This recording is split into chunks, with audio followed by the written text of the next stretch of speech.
Hey, well, hello everybody. I'm Jim Leishman, and I'm going to be kind of hosting today's webinar. And today's webinar is about brokerage purchases and also the purchase of a new Nordhavn. And I'm here with Dan Streech, president of our company, and I have two of our salespeople, both of which happen to be my sons. So I've got Eric Leishman and James Leishman. Now, we have two other salesmen in our Dana Point office, at the PAE office, that couldn't make it today. Larry Giesemann is our senior broker. He's been here for 37 years. Paul Hutton has been here for 13 years. And then James has been here for 15 years, and Eric has been here for 18 years. And so I was just thinking, between Dan Streech and myself, we have almost 100 years of combined experience in this business. And I used to think when I could say that I've been in the business for 20 years, I was really proud. But I'm beginning to think now to suggest that approaching 50 years in the business might give people a bad impression that maybe I should be sitting in a rocking chair somewhere. Which may be Alzheimer's. But I think we have probably made every mistake that a broker could make over the last 50 years. We've learned a lot, and at least we believe that we are very experienced, and we're going to kind of talk through this whole process of buying a Nordhavn, both new and used. And a question that's come up in a couple of these webinars has been, why, as a person considering the purchase of a Nordhavn, why would it be beneficial to buy a brokerage Nordhavn through a Nordhavn broker? Because we have four offices in North America. We have agency offices in Turkey and in England and also in Australia. And brokerage is becoming a bigger and bigger part of our business, and it's very important to us. And we pursue it very, very aggressively. And I'd like to ask some of the folks here what their thoughts are on that. And I don't know, Dan, maybe you could kind of lead it off a little bit of what the benefits would be of why a PAE broker versus an outside broker for the purchase of a Nordhavn brokerage boat. Yeah, thanks, Jim. And before I actually answer that specific question, I want to talk about a myth that has bugged me for years. I want to take this moment to air it again, and because there are several other brokers in America and in Europe also, but particularly in America, that specialize in Nordhavns. Actually, in both cases, they're both ex-employees of the company. And a lot of things get said. One of them is that here at PAE Nordhavn, we would take a brokerage listing and use it to sell a new boat. And nothing could be further from the truth. I've preached that a couple of times on the Dreamer site, and anyone who will listen, I just want to say it again. With one of the dynamics being is that our salespeople actually make more money from a brokerage commission than they do from a new boat commission, and it's earned more quickly and frankly more easily. So the natural inclination of a salesperson is to sell a brokerage boat. So if there's any bias, it would probably be towards selling a brokerage boat over a new boat. So I just want everyone to know that, and Jim and I and Jeff, the owners here, don't in any way influence that. I mean, we can't barely influence these salespeople anyway. They're independent contractors, and they go their own way. So I just want to make that perfectly clear. Now, to answer Jim's question, obviously every Nordhavn that exists, we sold that boat new at some point in time. Some of them, over 30 years ago, and we have all the records on the boats. We know the history of the boat. We know how it was built. We have original paperwork. Sometimes there might be some documentation required for the duty history or what have you. We've got all of that. We've got the engineering information. We have the original owner's manual documents. Dan, I'll interject that it's likely that the original project manager that managed that is still sitting at his desk. Like totally likely, yeah. So and the project managers remember those boats. You can ask a project manager about a 20-year-old boat, and they'll they'll quote chapter and verse of what's going on there. So we have the knowledge of the boats. We have a beautiful website with, it gets 3,000 to 4,000 hits a day, so we can market the boats well. We're interconnected with the offices that Jim mentioned in Europe and Australia, the four corners of America. And there's 19 brokers, I believe, in total that we have, and they cooperate with each other. So we're a very, very powerful brokerage house for Nordhavns, and we would hope that everyone would come here both to buy or sell a brokerage Nordhavn. Yeah, I think one thing too that we're aware of and have discussed is that typically a Nordhavn broker knows about the pending sale of a Nordhavn long before the event actually takes place. Mm-hmm. And maybe you could explain, James, how many of the boats that you sell may not ever even make it on our website or into Yacht World. Yeah, I mean, like you said, I'm monitoring people that have new boats in construction, new Nordhavns. Maybe they have current Nordhavns that they're going to be moving out of. And I would say I sell maybe close to 50% of brokerage boats that I personally sell are boats that, like you said, never even made it to the market. But I have my finger on that pulse and know who's moving, who's getting out of boating, who's moving up in boating. And so that's pretty powerful, especially for someone looking for a nice brokerage boat to get a hold of it before it even goes out to the public. You have similar experience there? Yeah, I mean, exactly. I mean, larger boats being built, people outgrowing their current boat, moving into something larger, something different, a life event that they have in the future and able to kind of plan around. We're selling a lot of boats that do not make it to the websites, do not make it to Yacht World. Case in point, there's a 6300 docks now that we're selling. Boat was sea trialed and surveyed, last week, a week and a half ago. And that boat will be closing here in the next couple of weeks. And that seller is moving to a larger Nordhavn. Right? He's building an 80, yes. James, you were explaining to me, and I've seen this over the years. I mean, a Nordhavn buyer is it's almost never an impulse purchase. They become introduced to Nordhavn, and in many cases it takes years. Sometimes in the middle of their careers, they become enamored with Nordhavn, and when they finally retire, it's time for them to buy. Mm-hmm. And maybe you can explain, for instance, the most recent 52 purchase, which we all kind of were wondering. You had put so much effort into this deal for so many years, and it finally paid off just this past week, right? Yeah. Well, I mean, for the majority of my customers, I meet them at a show or they call in on a listing, and I stay in contact with them. And oftentimes, I become very close friends with them. I've been to their house. I've flown in guys' private planes and helicopters, and just forming really a relationship. I have some customers that they always joke me, it took me 10 years to sell them a boat. That's Don and Jill on a 43. And that is not an exaggeration. It takes years. So it's a lot of patience. No. Some of the new salespeople that come in, I mean, they're tearing their hair out because nothing happens for a year, 18 months, or 2 years. So it's a long-term process. Yeah, absolutely. It's we've had clients that have been in the system for 15, 20 years in some cases. But there are occasions when someone comes in and six months, 12 months, they end up signing a contract, but that's not the norm. Well, another dynamic in recent years is that clients can get so educated on the internet, on our website, before we first see them. Pretty well versed by the time they get to us. Yeah, so by the time they get to us, they'll have read all the data, all the stories, seen the videos, read the owners' blogs, and so forth. So oftentimes these days, potential buyers, when we first become aware of them, they are self-educated. They are, and I think if you asked the majority of current Nordhavn owners, when did you start looking at these boats before you purchased it? I think they would all agree they've been looking at all the models or a certain model that they ended up with for years on the website. On the website, tracking, watching videos, YouTube, reading. and different.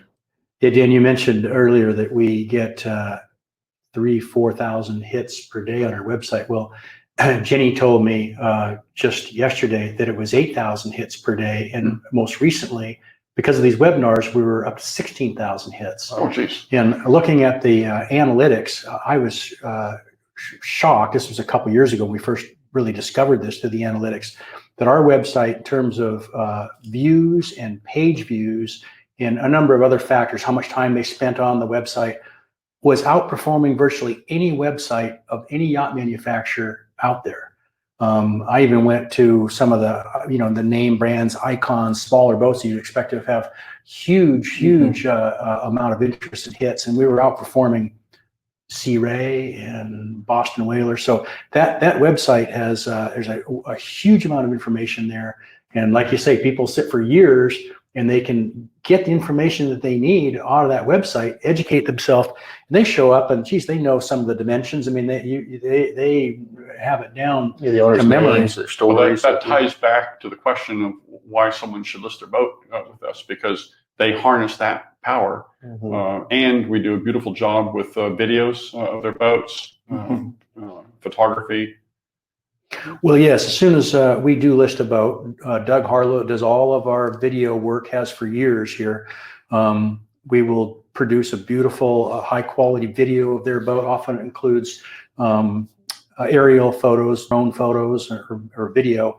So we try to do a really good job at packaging the boat. But like you guys were saying, frequently that video is not, I mean, the boat is sold before we even get to that stage because of the awareness that our internal salespeople have of boats that are going to be coming for sale, and then the needs of the prospective buyers that are out there.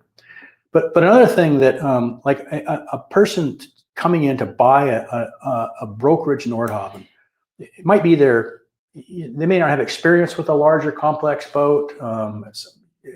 They may feel intimidated about how to operate it. I mean, to talk about how much time our salespeople, you guys spend in working with the customer, training. Like for instance, I remember the seller of the 63 that has bought the 80 that I happened to ride along for fun, but we took the boat down to the Sea of We took the Cortez. boat down and kind of trained him on the way down to La Paz, which is about a 900-mile run or 1,000-mile run.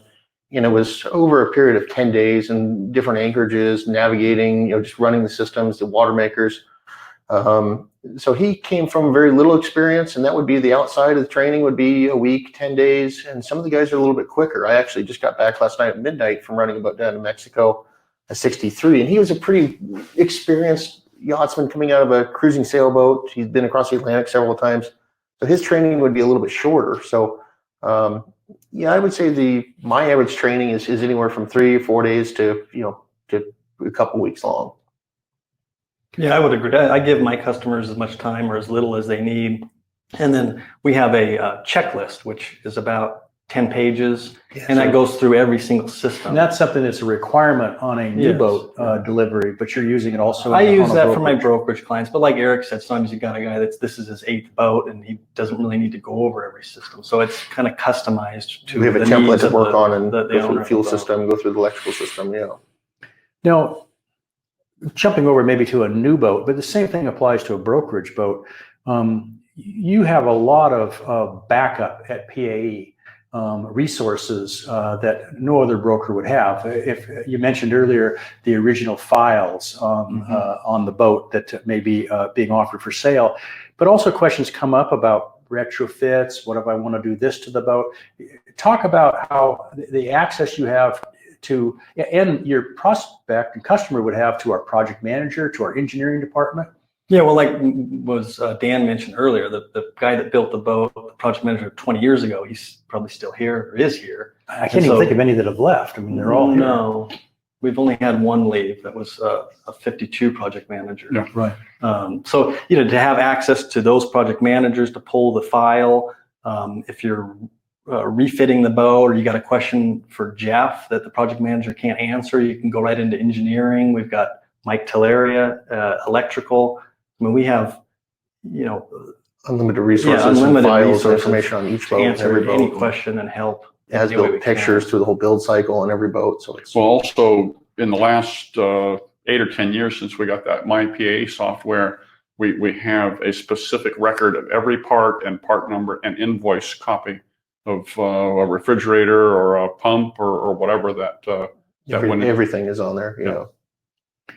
So there are more reasons, and we'll get to them, but some people may ask, what if I go buy a Nordhavn through another broker or buy direct? How will I be treated by PAE? Well, so that question was asked yesterday in the Rhode Island seminar, and I wanted to jump in and answer. It's a tricky question, a very tricky question.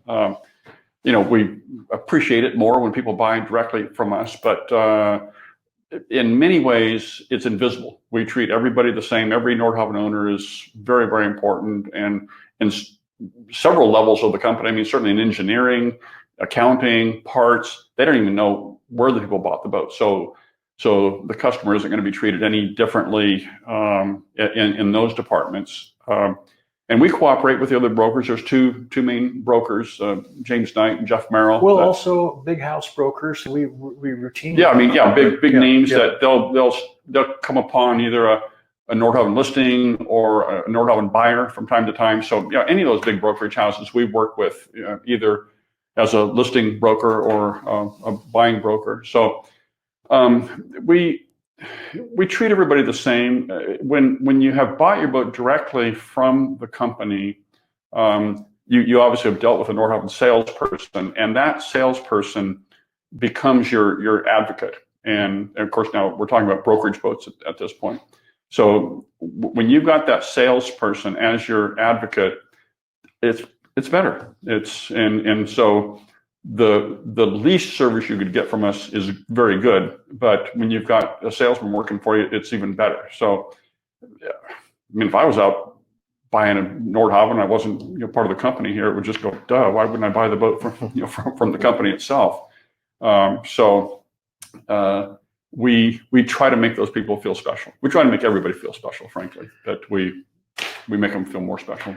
Another component is value. Everything adds to value: the service, the attitude, and ultimately what you pay for the boat. And that kind of segues into a question that I heard asked about what is a commission structure when you buy a brokerage boat or you sell a brokerage boat.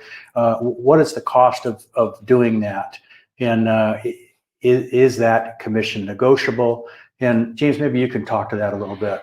Yeah, I mean, the industry standard is a 10% commission, and basically, there's when we list a boat, there's costs associated with that. So there's flights getting to where the boat is. There's video, there's photos, there's editing. None of which the customer pays. No, that's all paid for by the company pays for that. So is the commission negotiable? Yes, it is. But basically, at the end of the day, if I have a listing and I've got to go get someone to make an offer, present that offer to the seller, and then the seller's got to take a net number, which determines the commission. So if you go cut the commission right at the very beginning down to 6% or whatever number, you're really kind of not doing yourself any good, because when an outside broker calls in on the boat, sees it on Yacht World, has a client that's interested in it, usually the first two questions, or out of the first three questions I get, one of them is what is the commission? Is it a normal commission? Now, if you've already cut the commission right up front, that really deters, or kind of is not going to help with bringing in clients that have outside brokers, because then the reduced commission then has to be split between the two brokerage houses, and at the end of the day, the broker that's been working this client for sometimes years doesn't want to go steer him into a boat where it's a reduced commission right out of the gate. You might probably a good broker wouldn't badmouth the boat, but he may steer his clients into another boat that pays a better commission or normal commission. Because the typical outside broker, good broker, is going to expect 5%. They want to cooperate 5%. And so my feeling is that you should always be able to cooperate with an outside broker and give them an attractive potential commission. But like you say, it's meaningless what is agreed to up front unless there's a full price offer that comes in. But if there's any negotiation, then any commitment on a brokerage commission is also subject to negotiation. And we're certainly not greedy here at PAE, and we're very reasonable when it comes to that point of being being negotiable and doing what's right to make the deal go together. Do you have any thoughts on that, Eric? No, I think you guys kind of touched on everything. It's always negotiable. It's the net number that we present to the seller of the boat, and it's often that it's not a 10% commission paid. Jim, another point, you and I both know from our financial meetings, is that in our accounting systems here, we apply all of our overhead to the new boat building side of our company. And so the brokerage part of our business, which there's actually more brokerage boats sold than new boats, in our method of accounting, it isn't burdened by overhead. And a pure brokerage office obviously does have to consider all of their overhead goes against their brokerage commissions. So it probably, when those moments come when we need to help out a little bit, and help doesn't always come with money. Sometimes there'll be a situation on the boat, a boat that's out of warranty but may have an issue with it, where salesman will come to Jim or I and will say, hey, we got X, fill in the blank, a problem on this boat. It kind of shouldn't have been there, but it's out of warranty. Can the house help out a little bit? Yeah, okay, we can. And so we have another sort of secret weapon sometimes on getting a brokerage sale over the finish line that other outside brokers don't have. Yeah, that brings to mind a couple deals where we've given warranties or extended warranties on pieces of equipment. We have an expanding service department. We're taking very seriously a real great team out of our Palm Beach office, and a good team here. And so that's another area in which we can provide and do provide a level of service. And again, unlike a boatyard, we're not burdened with boatyard overhead. So frequently, if we can accommodate our customers with refit work or work that we're doing, we can charge very favorable rates. And as long as we're not looking at it as a big revenue source. It's just something that we do as something as a promotional value. And it's a question about outside associations that a Nordhavn owner would have access to that might provide support. And we have two of those. Dan, maybe you can address that. Yeah, there are two groups that of associations. One is the Nordhavn Owners Group. That's run by a fellow named Milt Baker. That's a group that developed. It's not part of PA Nordhavn. It's a independent third party, so to speak, and many Nordhavn, nearly all Nordhavn owners belong to it. It's a blog based, or there's a database there too, but they communicate by email. They're probably, there could be 10, 15, 20 or more posts or questions per day. Somebody might say, hey, my wash machine on my Nordhavn 46 vibrates, and has anybody had that problem? And somebody will put their hand up. And so it's a beautiful, rich resource for Nordhavn owners. It's not available to Nordhavn aficionados or people that are looking to buy a Nordhavn that are outside of the owners group. And that then the place those people go is a site called Nordhavn Dreamers, which actually has many Nordhavn owners on it also, but non-Nordhavn owners are part of that. There's, I think, about 2,500 members in that group. So both of those groups, access to those groups are shown on our website. And so if you're a non-Nordhavn owner watching this, then join up with the Dreamers group and introduce yourself. You'll have a lot of fun with that. And any and every question is appreciated, and many answers will come to you. Yeah, and just to further to that, this owners group is an absolutely remarkable bunch of people. I would bet you that there's not another owners group anywhere, and certainly in the yacht industry, that has as much talent and as much passion and desire to help. I mean, there's some iconic guys, a guy named Bob Center that knows everything that anybody's ever known about diesel engines, teaches all the lugger classes, John Deere classes.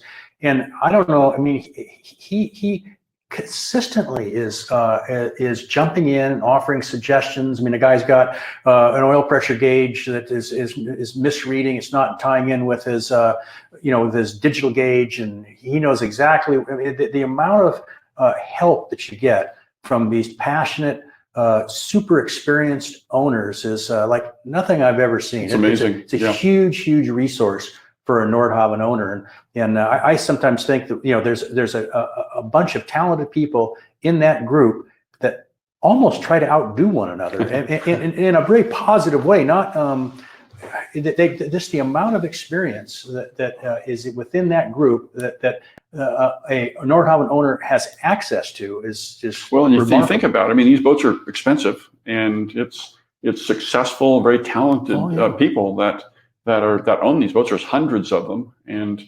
it's a pool of talent and passion. I've never seen anything like it.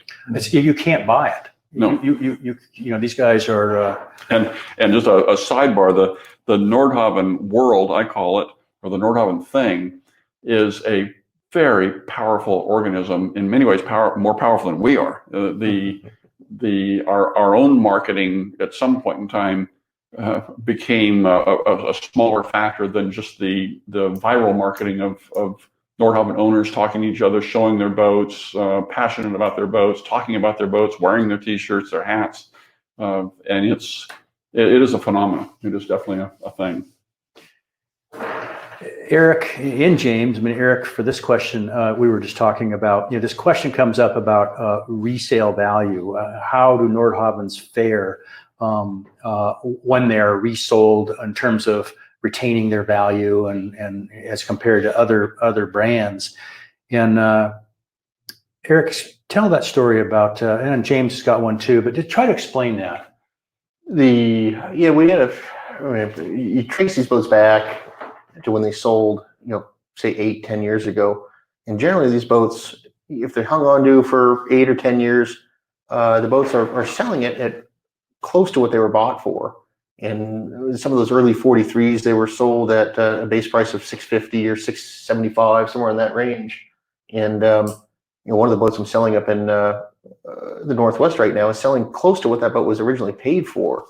I was talking to James. James, maybe you can jump in on the 55 discussion we had earlier. Yeah, I mean, the early 55s that were introduced back in 2005, the base price was $995. Now that didn't include a tender, and it didn't include electronics and some of the accessories. But a early 55 right now, they sell in the $1 million range, maybe a little north of $1 million or a little south of $1 million. But depending on condition hours. Another example would be the Nordhavn 40. You go back to say the second new boat I sold to Stephanie and Lance, who actually have a new 41 on order. That was in 2006, and that was a 40, hole number 60, and that price at that time was $399. Now I have that boat listed right now north of $400,000, $419. We just did a price reduction, but that's another example of, there's a 14-year-old boat that is basically going to sell for right what it's sold for now. There's a funny sideline story about Lance and Stephanie that maybe you could tell. Well, just that they bought a 40, had a real successful ownership, ran the boat up to Alaska and Mexico, ended up thinking that they were kind of done with boating, kind of relocated to Arizona, and now they've come back and they've been bored and want to get back out on the water, and they ordered, they've got the second 41. So that's a relationship going back almost 15 years. Yeah. Jim, just one more comment about that pricing. The Nordhavn pricing was really stress tested during the recession. That was a bad time, and there were super yachts parked there that I mean, they were selling the artwork off of them. They were, there were boats that literally had no value. And the Nordhavn pricing, I mean, it went down a little bit, but it never even came close to cracking. It hung in there at the darkest days, which, there were a lot of dark days, but probably most of 2009. And now, what happens? It even happened a couple months ago when in the early days of COVID, is that the prices don't drop. The sales may stop for a period of time, but they don't start selling because of price. They start selling because people feel better. So I've never seen a Nordhavn in a distressed sale where the price was other than the norms that we're all used to.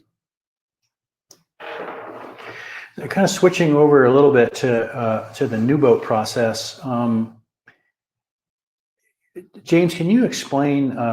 You have a new boat client that you've been working with, and when questions come up, they get closer to the purchase decision, or throughout the process of them making their decision.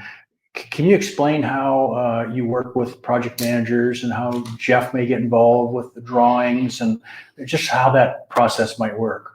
Yeah, so I mean, for instance, on a new boat, you have a client, they do a letter of intent, they put a small deposit down, and then that kind of starts the process of going through the design. We get to a contract, we have all the specifications and options picked out, and then they sign the contract. Then that rolls into construction. So there's a change order process in which people can add or delete things to the boat. And that gets routed through myself and the project management team.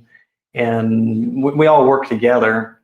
We have we have a lot of meetings with the clients. They can be as involved as they want in the process, or as little involvement. But it's really between design, electrical, and project management and salesmen. It's just it's a collaborative team effort. And how if some people may want to come in and they want every piece of equipment, optional equipment, specified, priced out, detailed out, and they want it all complete in the initial contract. And other people will maybe make their basic selections, negotiate their contract, and then rely upon the change order process if they make a decision to change something on down the line. And how are they protected when they do make a change order, that they're not going to be overcharged or they won't be taken advantage of? Well, in their initial contract, there's a agreed percentage in the contract for change orders. We actually, some people don't believe it, we hate change orders. Our yard hates them. They have to stop building and look at plans, and so change orders are not something we look forward to. But when you do a change order, you tell us, the client tells us what equipment they want to say add. They want to add some gizmo to the boat. We go out and we price it out. The project manager checks with the yard, and then we present on the change order back to the client a price, and it's an open book policy with our accounting. So if the client wants to see the numbers, and also they've got that pre-agreed percentage. A markup, basically, Which we can never exceed. And when they get the change order back, if they're not happy with the pricing, they don't have to sign the change order, and we don't add that piece of equipment. And Eric, you've been over the factories so many times with your clients. Some people just love that process of going over and seeing their boat in construction. Yeah. And other people don't have any desire to go over. It's been a little difficult the last 3 months that we haven't been traveling over there. But under normal times, maybe you can explain how that works and how pleasurable it can be. And how easy it can be. And I think James and all the other salesmen would recommend going over there to see the boat at least once. It's a good experience. Just be at the yard, see the boat in production. While you're there, you can see that same production line. You see a boat going in the mold. You can see a boat, shipping out. And generally, those guys, if they're going to go once, they'll go 30, 60 days before completion. And you can see the entire yard, the entire production line. And then we have other clients that go there. We've had clients go there 15, 20 times throughout the build of a, especially a larger boat. So we invite people to go. We endorse it. It makes our life easier. You know, they can catch little things maybe they didn't catch in a picture. So there's no normal to how many yard visits there are, but we do encourage them. Yeah, and Dan, I know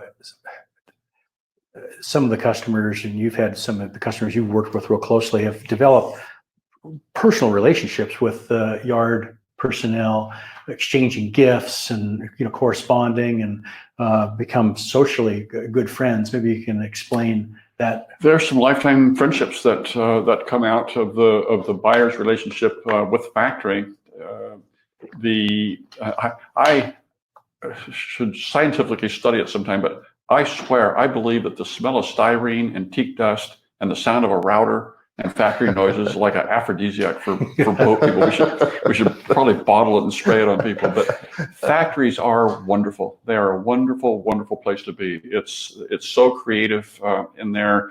Things happen so fast. The craftsmen, the carpenters, the fiberglass people, all the beeping equipment, the noises, washing the tanks being built. If you love, most people who love boats love boat factories, and so and in some cases, if the client wants some, like I think Eric said, some people are not interested in it. Other people are interested in forming a relationship with the factory people, and there's our oldest factories in Taiwan. The previous video today was on the 68, which was built at Tashing, and they're very good at forming a lot of English spoken, and they're very good at forming friendships and personal relationships.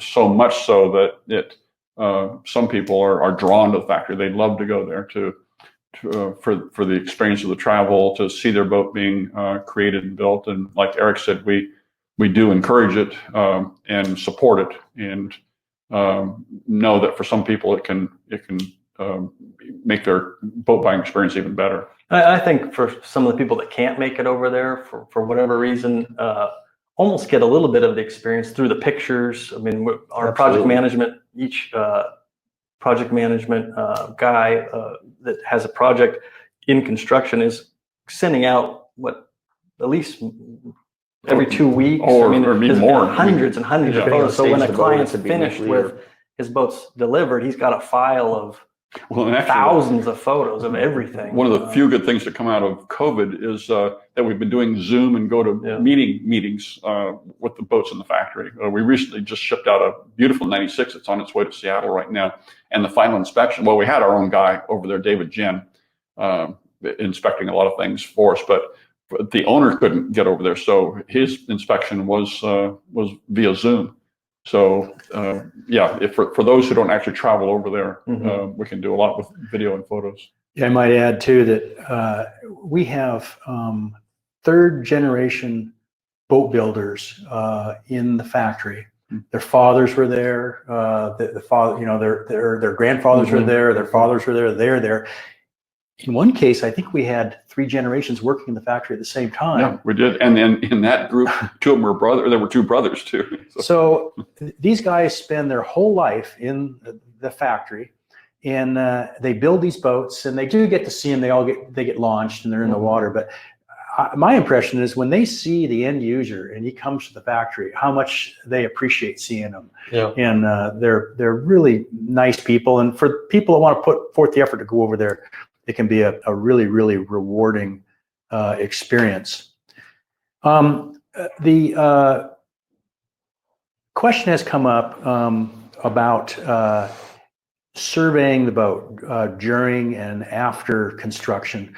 And within our purchase agreement, we actually encourage, it's there, it's optional, but that the buyer can have the boat surveyed prior to shipment from the factory. And that we agree to take care of any deficiencies. There's some language there that, if you have something there's a disagreement, there's a process, but we really welcome a surveyor to inspect the boat prior to shipment, because that's what we're paying our project managers to do. The salespeople are doing it. Our, Jeff Leishman, our engineering people are over in the factory frequently. You mentioned David Jen, who's one of our engineers that's there on the PAE payroll. So we're doing that constantly, but it's always good to get another set of eyes on the boat. And anything that is found is just basically work that can be done with the resources of the yard, and it's stuff that we don't have to deal with once the boat gets here. But what about the question of hiring a surveyor from the very get-go to be your buyer's advocate throughout the whole process? That's to me. Well, whoever wants. Yeah. I mean, we have probably 5 boats right now under construction under that guidance. I mean, it's Steve D'Antonio. Everybody knows. Might as well say the name. And Steve has good guy. He's probably helped improve the breed over the years. At this point in all of our careers, after so many years, the subject actually isn't really quality. Hardly ever was, but certainly not now. I mean, no one needs to inspect for quality of fit and finish or some shortcut or whatever. Just the boats are just perfect. That's never the problem. And certainly there's not any kind of like adversarial relationship with the builders. I mean, we completely trust them, and it's not even in their DNA to know how to not build a high quality boat. The problems in 2020 come from complexity and change orders and the consequences of change orders. And so the advisors can help advise on equipment or the relationship of equipment. Of, you install this, do you need this? How does it play with that? Is the ventilation correct? Is the power correct? And I mean, I like Steve, and certainly we enjoy working with him. But boats that we've all seen and that you all know that are just gorgeous and beautiful and loved didn't have an advisor. So you don't need an advisor to build a good boat, at least not with Nordhavn.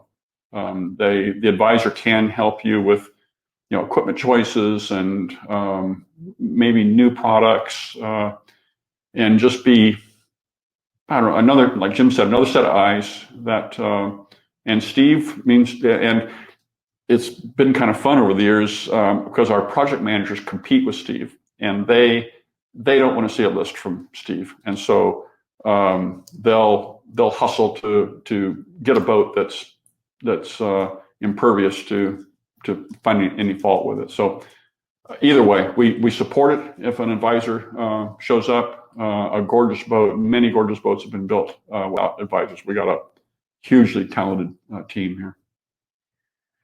Well, okay, I think we're getting close to our time limit here, but there are 2 questions that maybe we can briefly touch on. One is, how much flexibility do I have in customizing my new Nordhavn?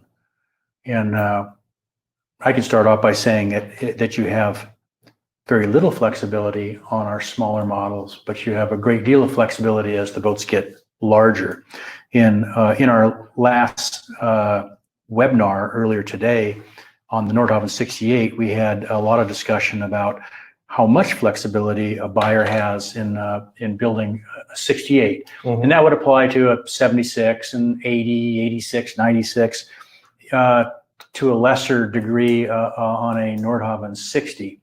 But a huge amount of flexibility with interior, both layout and joiner work. I mean, can you speak to that at all, James? Yeah, I mean, you get into the 68 and above, you've got a lot of room. I mean, I'm joking here, but you could put a shooting range in a bowling alley and the thing if you want. Or an elevator. Which we're doing. It just gets more difficult on the smaller boats. And in our new 41 and our new 51, we are not allowing changes to keep that project streamlined, get them out efficiently.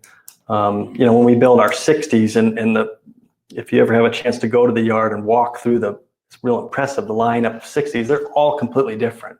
So the guys have to stop and they cut wood different. It's just highly inefficient to do it. But yeah, from the 60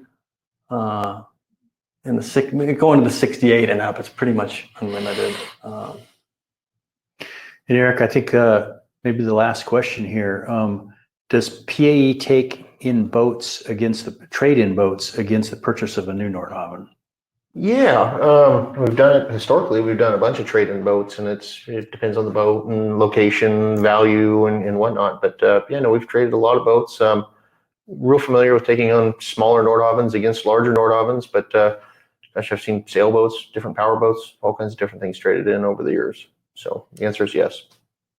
And how about on a brokerage Nordhavn? And I'll step in and say that's pretty difficult, unless the seller is interested in the boat that the Or in buyer- Eric's case, if you want to take in one as your commission, right?